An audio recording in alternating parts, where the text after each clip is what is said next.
Next development in new Bharat. Development ఏమేమి చేస్తున్నారు?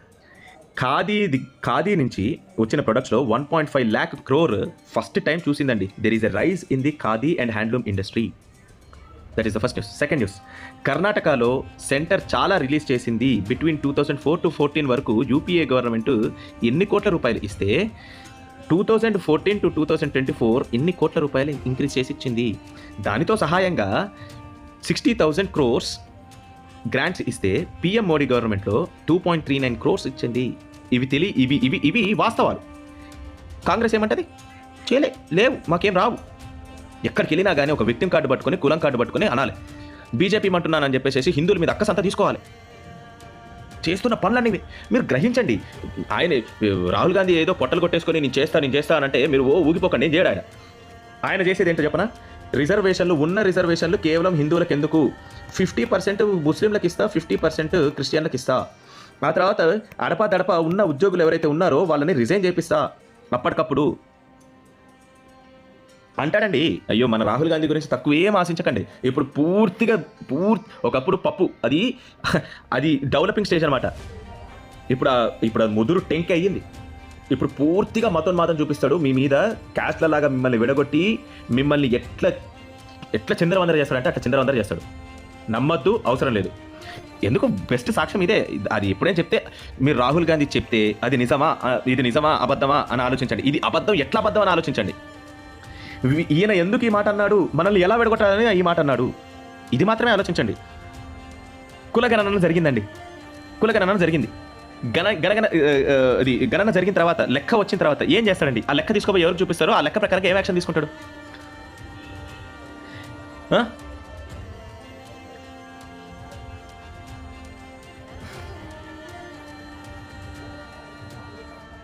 అందులో వచ్చే రిపోర్ట్లను కూడా ఏం నమ్మాలి? ఒకవేళ కనుక ఈయన హయాంలో రిపోర్ట్ వస్తే unfortunate situation it would be. I will tell you. నేను అదే అంటున్నాను. ఒకవేళ గనక హిందువులు నిజంగానే కులగణన చెయ్యవలసిన అవసరం కంటే కూడా నన్ను అడిగితే ఆ కులగణన చేసుకుందాం. ఎప్పుడు చేసుకుందాం తెలుసా? మనలో మనం ఎప్పుడు ఆస్తుల్ని మనం ఎప్పుడు సంపాదించుకుందాం, ఎప్పుడు పంచుకుందాం తెలుసా? హిందువులకి మాత్రమే నువ్వు రిజర్వేషన్ 100% ఇస్తాను అని చెప్పిన రోజున నీ కులగణనని నేను యాక్సెప్ట్ చేస్తాను. రాహుల్ గాంధీ, నువ్వు 100% రిజర్వేషన్ హిందువులకి మాత్రమే గవర్నమెంట్ రిజర్వేషన్ ఇస్తా అని చెప్పు. మనం ఈ కులగణన గురించి మాట్లాడుకుందాం. అంతకంటే ముందు మాట్లాడుకోవాల్సిన అవసరం లేదు. మమ్మల్ని విడగొట్టాల్సిన అవసరం లేదు. ఎందుకు విడగొడుతున్నావు? మాకు ఆస్తులు తెప్పడానికి కదా. మాకు ఆస్తులు ఎప్పుడు కావాలి? మిగిలిన వాళ్ళు కూడా మాతో పాటు పోటీ పడితే మాకెట్లా ఆస్తులు పెరుగుతాయి? అట్లా కాదు. మాకు కులాలు కేవలం హిందుత్వంలోనే ఉన్నాయని నువ్వే అంటివి. మనుస్మృతి చాలా చెడ్డది, ఆ తర్వాత కులాల్లో విడుపు కొట్టినావు నువ్వే అంటివి. మాకందరికీ మంచి చేసే గొప్ప పురుషుడు లెక్క కనబడుతున్నావు నువ్వు. హిందువులకి 100% రిజర్వేషన్ ఇస్తాను, ఇందులో ముస్లింలు క్రిస్టియన్లు ఉండరు, నెక్స్ట్ వచ్చేవన్నీ అని ఇవ్వండి. ఈ సవాల్కి మీరు రెడీగా అండి. ఆ తర్వాత నేను మాట్లాడతాను. ఆ తర్వాత మనం ఈయన నమ్మే అవకాశం ఉంటుంది 100%.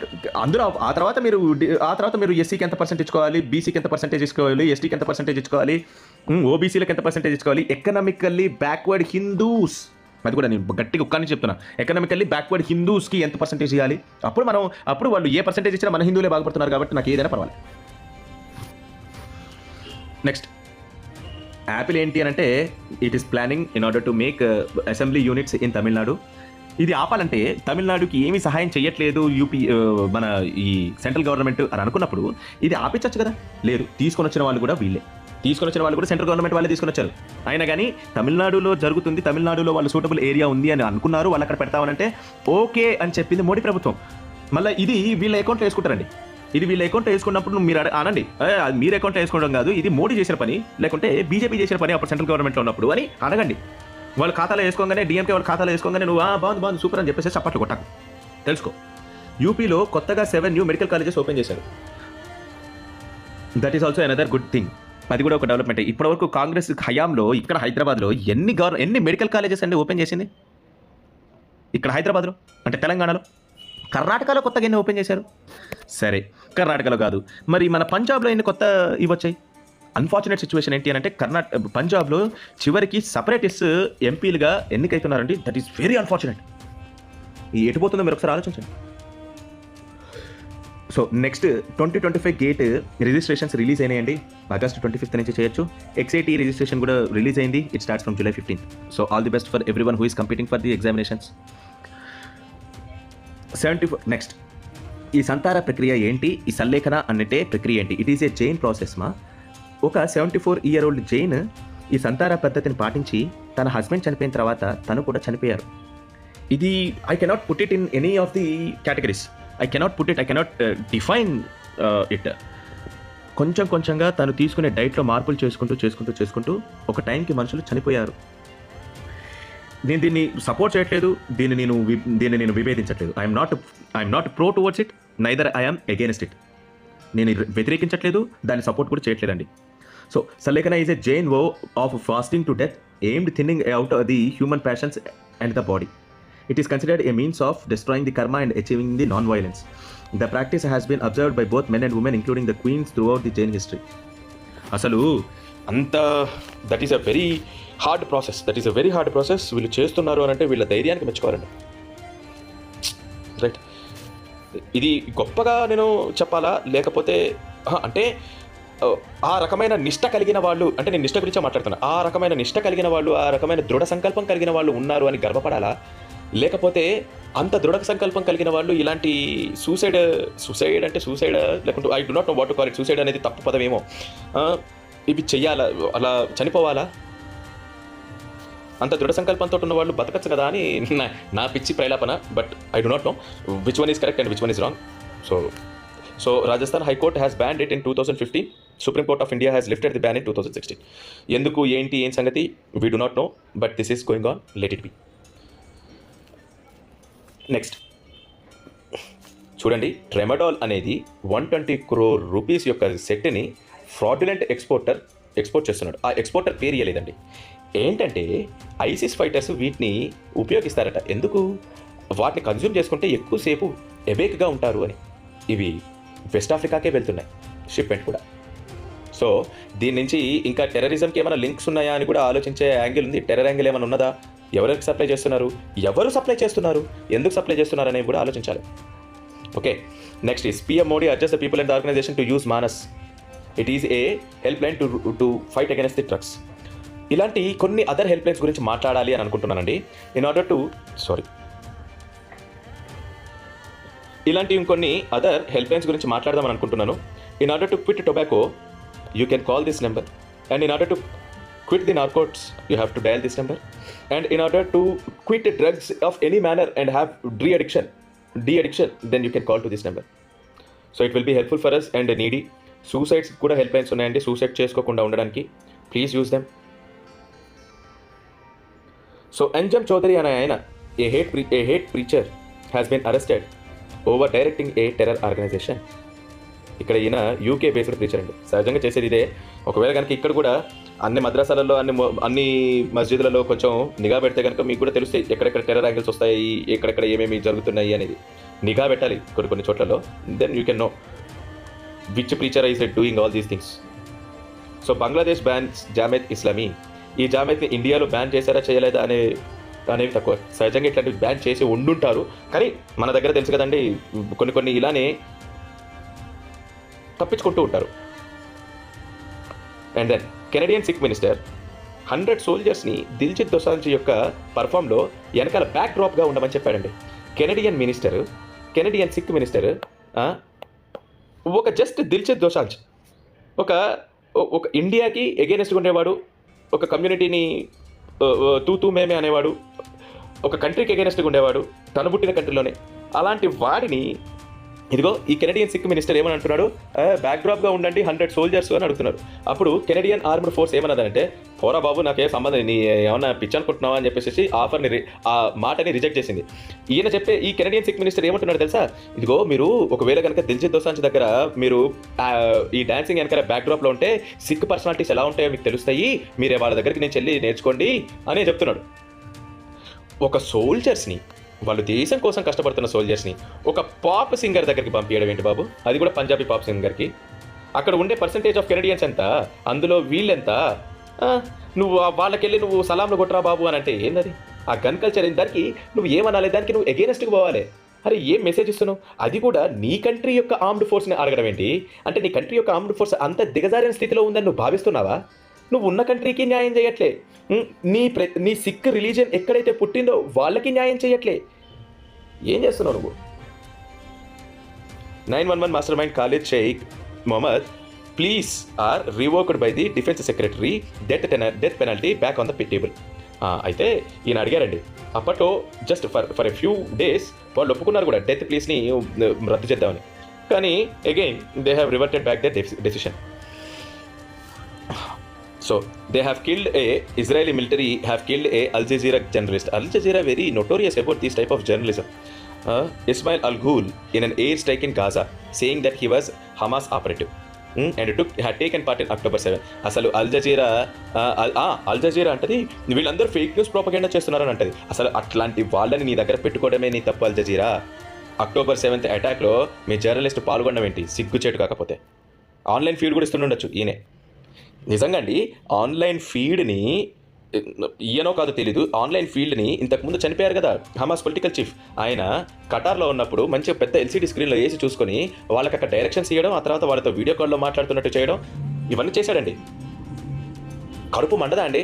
సహజంగానే ఏ ఆడవాళ్ళైనా ఏ చిన్నపిల్లలైనా అట్లా ఎత్తుకెళ్ళిపోతే సడన్గా ఫెస్టివల్లో వచ్చి ఏం దారుణం ఇది? ఎందుకు? కటార్ ఏమంటుంది చూడండి. హమాస్ లీడర్ హనియా చనిపోయాడు కదా, ఇది ఇది ఇది ఒక డే, ఇది నేడు ఒక దుర్దినము and we're overwhelmed with anger. ఎందుకు యాంగర్? బట్ October 7th నాకు చెప్పావా నువ్వు కటార్? నాకు చాలా కోపం వచ్చింది, నువ్వు సివిలియన్స్ని చంపావని చెప్పేసి హమాస్ లీడర్తో మాట్లాడావా కటార్? ఇవన్నీ ఇప్పుడు మాట్లాడుతున్నావు. So Allahabad High Court sets aside Afzal Ansari's conviction. ఆయన ఒక బీజేపీ ఎంపీని చంపేశాడండి, ఎమ్మెల్యేని చంపేశాడండి 2005లో. శిక్ష చాలా 2023లో పడింది కదా, దాన్ని 4 year ట్రయల్ని కూడా వద్దు అని చెప్పేశారు. గ్యాంగ్స్టర్స్ యాక్ట్ ఉంది కదా, మరి ఆ గ్యాంగ్స్టర్స్ యాక్ట్లో ఈయన్ని తీసుకొని పోయి ఈయన ఎంపీ సీట్ రద్దు చేసి మీరు ఆ 4 years ఇంప్రిజన్మెంట్ ఇవ్వకూడదా? ఆహా, కాపాడేయాలి. ఎందుకు? పేరు చూడండి, అఫ్జల్ అన్సారీ. ఎట్లా కాపాడకపోతే కోర్టుకి ముద్ద దిగదు. ఎవరో ఈ జడ్జి మరి. Calcutta high court says Mamata free to criticise governor. మీరు కలకత్తా హైకోర్టు. అంతకంటే ముందు మమత గవర్నర్ని ఇష్టం వచ్చిన మాటలు మాట్లాడేది. ఇప్పుడు నువ్వు ఏమన్నా అనొచ్చు, ఏమన్నా చేయొచ్చని కలకత్తా హైకోర్టు తీర్పిచ్చింది. ఈ తీర్పులు ఇవ్వడాలేంటో, ఈ కామెంట్స్ పాస్ చేయడాలేంటో అంతా అయోమయం జగన్నాథ్. ద సేమ్ న్యూస్ అండి, sorry this is the same news which I had red earlier. Supreme court దగ్గరికి 2 ప్లీస్ వచ్చాయండి. ఏంటిది? ఔరంగాబాద్ని ఛత్రపతి సంభాజీ నగర్గా, ఉస్మానాబాద్ని ధారాషివ్గా ప్రకటించండి అని 2 ప్లీస్ వచ్చాయి. ఆ 2 ప్లీస్ని సుప్రీంకోర్టు రిజెక్ట్ చేసేసింది. ఎందుకు? ఈ పేర్లు ఇంపార్టెంట్ అయ్యా. అయ్యో, ఉస్మాన్ అనే పేరు, ఔరంగజేబ్ అనే పేరు మన భారతీయ నాడి పట్టుకోకపోతే కష్టము అని చెప్పేసి తీసేశారు. ఛత్రపతి సంభాజీ ఎవరు? అవసరమే లేదు, దండగా. ఎందుకు? ఈయన హిందువు కాబట్టి అవసరం లేదు. ధారాషివ్ హిందూ పేరు, వద్దు, హిందువులు ఉండొద్దు. అదే చెప్పేది. కోర్టు ఈ రకంగా బిహేవ్ చేస్తుంది. ఎందుకు? మీరు దగ్గరలో లేరు కాబట్టి, మీరు కలిసి లేరు కాబట్టి, మీరు దగ్గరగా లేరు, కలిసి లేరు కాబట్టి. ఏది ఇప్పుడు హైదరాబాద్ని భాగ్యనగరం చేస్తా అంటే ఊరుకుంటారా? వెంటనే హైదరాబాద్ సుప్రీంకోర్టు, ఆ తర్వాత హైదరాబాద్ హైకోర్టు, తెలంగాణ హైకోర్టు, ఆ తర్వాత మన సుప్రీంకోర్టు. అట్లెట్లా చేస్తావు? హైదరాబాద్ని మార్చకూడదు అని చెప్తారు. అలాగే ఇప్పుడు ఒకవేళ కనుక ప్రయాగరాజ్ అని మార్చుకున్నారు కదా, ప్రయాగరాజ్ని వెంటనే ఇంతకుముందు ఉన్న ప్రీవియస్ పేరుకి మార్చమనంటే వెంటనే మార్చిపడేస్తారు. తొందర మార్చండి అని చెప్తారు సుప్రీంకోర్టు. ఎందుకు? మీకు భారత్ అని అంటే ఇప్పుడు భారత్ అని అనడం ఎందుకు అన్న మాటలు కూడా ఉన్నాయి. అనాల్సిన అవసరం ఏముంది అన్న మాటలు కూడా ఉన్నాయి. అరే భారత్ పేరు భారతే, అది ఇంకో పేరు. పిలిస్తే ఏమైంది? పిలవకూడదు. ఎందుకు పిలవకూడదు? ఎవరో ఇచ్చిన నేమ్, ఎక్కడి నుంచో వచ్చిన వాడి నేమ్ పెట్టుకో. నీ ఒరిజినల్ మూలాలని నువ్వు మర్చిపో, ఆ తర్వాత చిన్నగా చచ్చిపో. చంపేస్తామని అంటున్నారు బాబు వాళ్ళు. ఇదెందుకు? మీ నిర్లప్తత. మీరు మీ గురించి ఫైట్ చేయట్లేదు, మీరు ఐక్యం కావట్లేదు. వచ్చిన వాళ్ళు అందరూ క్యాస్ట్ గురించి మాట్లాడుతుంటే హిందువుల గురించి నువ్వేం చేస్తావని అడగట్లేదు. ఒక్క టెంపుల్ని కూడా మనం బయటికి తీసుకొని వచ్చుకోలేకపోయాం. అన్ని గవర్నమెంట్ ఆధీనంలో ఎందుకు ఉండాలి? గవర్నమెంట్కి వేరే వనరులు లేవా? అలా అని చెప్పేసి ఆ టెంపుల్ శాఖలో పనిచేసే వాళ్ళు హిందువులు ఉంటారా? కాదు, మ్యాక్సిమం నాన్ హిందూస్ ఉండాలి అని ట్రై చేస్తారు. ఒకవేళ కనుక నాన్ హిందూ ఉన్నాడని చూపిస్తే కేసులు వేస్తారు. టెంపుల్స్ని నాన్ హిందూస్ ఇలా పాడు చేస్తున్నారు అని అంటే నువ్వు ఒక తీవ్రవాది అని అంటారు, మతోన్మాదని అంటారు. అంటే నీ గుడిని నువ్వు కూలగొడుతుంటే నువ్వు చూస్తూ కూర్చోవాలి హిందూ, అది నీ బతుకది అని వాళ్ళు నిరూపిస్తున్నారు. చిన్న చిన్న మాటలే అనిపిస్తున్నాయి, కానీ వాళ్ళు పెద్ద పెద్ద రహస్యాన్ని ఇలానే నీ మైండ్లో చొచ్చు పెట్టేటట్టు చేస్తున్నారు. నీ నిర్లప్తత, నీ జాగుతనం వాళ్ళకి ఆయుధం. మాట వరుస కడగండి. నువ్వు ఎన్ని టెంపుల్స్ని ఈసారి విడుదల చేస్తావు, హిందువుల చేతికి ఇస్తావు అని మాట వరుస కడగండి. అడగలేదా? ఆ మాత్రం కూడా లేదా? బీజేపీ నువ్వు హిందువుల పార్టీ అని అంటావు, ఏ టెంపుల్ని రిలీజ్ చేయవే?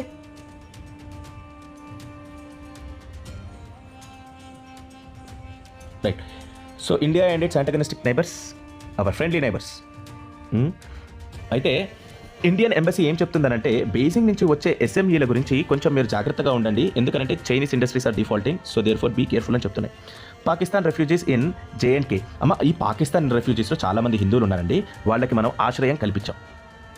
ఇది ఒక 7,000 మందో 8,000 మందో కుటుంబాలని మనం 7,000 కుటుంబాల్లో ఆర్ఎల్స్ 6,000 చిల్లర్ అనుకుంటా, ఇన్ని కుటుంబాలని మనము కాపాడగలిగామని చెప్పేసి అనుకుంటున్నారు. Really a very good decision. Churches and mass turn into make shift. ఎందుకు చర్చెస్ అండ్ మాస్క్ మాత్రమే? అక్కడ టెంపుల్స్ ఆఫ్ కేరళ అని కొడితే మీకు కేరళ వెబ్సైట్ అండి, ఇది గవర్నమెంట్ వెబ్సైట్. ఈ వెబ్సైట్లోనే వాయనాడ్లో ఎన్ని గుళ్ళు కనిపిస్తున్నాయండి? 5 గుళ్ళు కనిపిస్తున్నాయి. ఆ 5 గుళ్ళు కేంద్రాలుగా మారినా మారకపోయినా సంబంధమే లేదు, ఇవి మారిపోయినట్టే ఉన్నాయి. మారిపోయినాయి. They have changed into these make shift hospitals, but still 5 కదా, ప్రాముఖ్యత ఏమున్నది? అదనమాట సంగతి. చూసారా బాబు, కేరళలో ఎన్ని గుళ్ళు ఉన్నాయో? కేరళలో ఒక ఊర్లో ఏంటి పరశురాముడు తిరిగిన నేల చెప్పుకోవడానికి పరశురాముడు తిరిగిన నేలలో 5 గుళ్ళు ఉన్నాయి అంతే. ఇక అవి కూడా ఎంతవరకు ఉంటాయి అనేది కష్టమే చెప్పడం. మరి వయనాడ్ స్లైడ్స్ అయిన తర్వాత కేరళ గవర్నమెంట్ సైంటిస్టులని అక్కడికి వెళ్ళొద్దు అని చెప్పిందండి. ఆ తర్వాత కేరళ గవర్నమెంట్ క్రిటిసిజం ఫేస్ చేసుకోలేక బూతులు తిడుతుంటే వద్దులే పంపిద్దామని చెప్పేసి సైంటిస్టులను పంపించడానికి రెడీ అయ్యారు. పిచ్చా బాబు, మీకు అక్కడ చచ్చిపోతున్నారు జనాలు అని అంటే మీరు వయనాడ్లో సైంటిస్టులు వెళ్ళొద్దు, దీనికి కారణాలు తెలుసుకోవద్దు అని అంటారా? అక్కడ ఇల్లీగల్ కన్స్ట్రక్షన్స్, ముఖ్యంగా అక్కడ బిషప్స్ వాదించారండి, అక్కడ పెరిగిన ఇస్లామిక్ మౌలానా ప్రీచర్స్ వాదించారండి. ఆ కన్స్ట్రక్షన్స్లో ఉండాలి అని చెప్పేసి కాంగ్రెస్ అండ్ కమ్యూనిస్ట్ పార్టీ చాలా కష్టపడ్డారండి. ఆ నిజాలు ఏం తెలుసుకోవద్దా? గాడ్గిల్ రిపోర్ట్ని అమ్మ బూతులు తిట్టిందండి పాపం. ఆయన్ని చంపేసి శవయాత్ర జరిపినరు వాళ్ళు, ఆయన బతుకున్నా కానీ. అది బాబు చేసిన పని. ఇవన్నీ బయటపడకూడదు, నిజాలు తెలుసుకోకూడదు, కమ్యూనిస్ట్ ప్రభుత్వం ఏం చేసిందనేది. So man arrested for torturing the 4-year-old stepson to death. చంపేశారు. ఓకే, అది ఎవరు ఏంటి అనేది మీరు కనుక్కోండి. మళ్ళీ అంటే నేను మళ్ళీ మతోన్మాదిని నీకు ఇవే కనబడతాయి అని అంటావు. వాళ్ళు చేసే పనిలో వచ్చినాయి, మరి నా కంట పడ్డాయి, ఏం చేయమంటారు? రిపోర్ట్ చేస్తున్నా అంతే. ఆ యాంగిల్ తీసుకొని రాకు, ఈ యాంగిల్ తీసుకొని రాకు అని అంటారు. ఈ యాంగిల్ ఏముంది, ఇక్కడ వాడు చేశాడు అని చెప్తుంటే మీరు ఎవరో కనుక్కోండి. ఈ మ్యాన్ అనేది ఎవరు, ఏంటి, ఏం సంగతి కనుక్కోండి మీరు. నేను అందుకని అక్కడ పేరు కూడా రాయలే, వాళ్ళు పేరు ఇచ్చిన, మళ్ళీ నా మీద పడి ఏడుస్తారని. The accused identified as Dilshad. According to Nyaya Sanhita, he has been arrested. Okay, YouTuber placed a cylinder bicycle railway tracks మీద ఇవన్నీ పెడతారు. ఎవరు? గుల్జర్ షేక్ అనే ఆయన. కానీ మన మతం గురించి ఆలోచించద్దు. ఒకవేళ కనుక ఏమన్నా ట్రాక్ల మీద నుంచి ట్రైన్లు తప్పిపోయినాయంటే ట్రైన్ తప్పిపోయినాయంటే ఏం మాట్లాడద్దు. కానీ ట్రాక్లకు అడ్డంగా ఇవన్నీ ప్రమాదకరమైన వస్తువులే పెడతాము. మంచి అలవాట్లు, కట్టుబాట్లు. సరే, next. Algeria's Khelif 25 is one of the 2 athletes. ఇది ఒలింపిక్స్లో జరిగిందండి. ఈ అద్భుతం ఏంటి, ఆయన ఆర్ ఆమె, దే దెమ్ జీ జెమ్ లలో ఎవరో ఒకళ్ళు, ఐ డు నాట్ నో, మళ్ళీ her pronouns, his pronouns, that person's pronouns, politically correct పాటలు ఇవన్నీ. ఎట్లనే చూడండి, మీరే ఆలోచించండి. మై ప్రొనౌన్ ఈజ్, అరే నేను కనబడుతున్నా, ఎట్లా కనబడుతున్నా? మగవాళ్ళ కనబడుతున్నా కాబట్టి హిజ్. హర్ ప్రొనౌన్ ఈజ్ ఎట్లా కనబడుతుంది? ఆడవాళ్ళకి కనబడుతుంది హర్. జెండర్స్ రెండు మేల్ అండ్ ఫీమేల్ అంతే. జెండర్స్ 2 మాత్రమే, biological genders male and female. Sexuality is a lot of different thing. Sexuality అనేది చాలా డిఫరెంట్ థింగ్. వాడి సెక్సువల్ ఓరియంటేషన్ అనేది చాలా డిఫరెంట్ థింగ్. దీనికి ముడి పెట్టద్దు, కన్ఫ్యూజ్ కాకండి. వీటిల్లో ఒక మేల్కి ఉండే స్టామినా, ఒక మేల్కి ఉండే దారుఢ్యం జనరల్గా ఒక ఫిమేల్కి ఉండదు, నిజం. కానీ అట్లని చెప్పేసి I'm not telling that women are very weak. Okay, women are very weak అని అనట్లేదు. అలానే average height of a women is lesser when compared to that of a man. Average muscle strength of a women is lesser then that of a man. ఇది averages గురించి మాత్రమే నేను మాట్లాడుతున్నాను, పర్టికులర్గా cases కాదు. ఉమెన్ బాడీ బిల్డర్స్ తోపులు తురుములు చాలా మంది ఉన్నారు. కరుణ మల్లేశ్వరి మన తెలుగు బిడ్డ, ఆమె కూడా ఉన్నది. మన భారతీయురాలు, ఆమె కూడా ఉన్నది. ఓకే, సో నేను అనేది ఏంటి, male female are two different genders, but the sexuality, their orientation is different.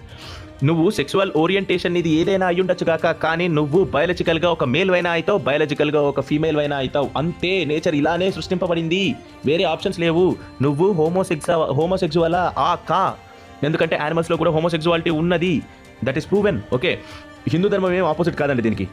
You please research about that. Okay, మన పాషాండాలు P1, P2, P3 మాత్రం వీటికి అగేనెస్ట్. ఓకే, హోమోసెక్సువాలిటీ ఉంది, హెట్రోసెక్సువాలిటీ ఉంది, ఆ తర్వాత ఎసెక్సువాలిటీ ఉంది, అంటే ఎవరితోటి కలవకుండా ఉండాలి అని అనుకోవడం. ఎసెక్సువాలిటీ కూడా ఒకటి ఉంది.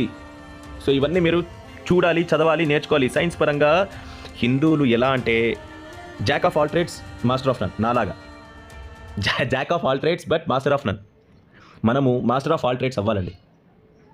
So with this I'm going to end today's video. జై భారత్, జై Srirama. We will again meet with many other news and also famous personalities. So till then, keep watching Saffron Turtle. Thank you. Bye.